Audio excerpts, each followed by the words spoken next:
जळगावमध्ये wine shop फोडणारी टोळी कार्यरत। गणेश कॉलनीतील अपना वाईन शॉपची चोरीची घटना सीसीटीव्हीत कैद। जळगाव शहरातील गणेश कॉलनी परिसरात अज्ञात चोरट्यांनी वाईन शॉप फोडण्याचा प्रयत्न केला।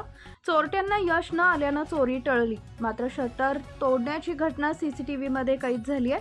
विशेष म्हणजे कालच इच्छादेवी चौफुली जवळील अशोक वाईन्समधून चोरट्यांनी 10 लाखांची चोरी केली होती।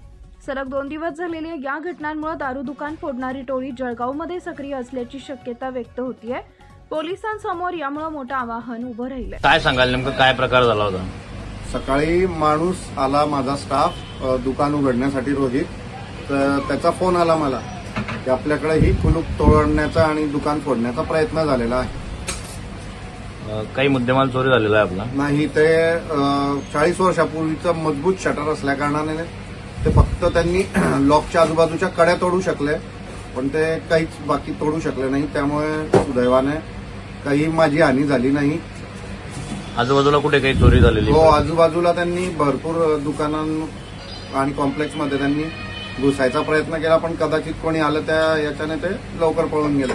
सीसीटीव्हीमध्ये सगळं आलेलं आहे। आपलं नाव? माझं नाव मनीष बाहेती, मी अपना वाईनचा प्रोप्रायटर आहे।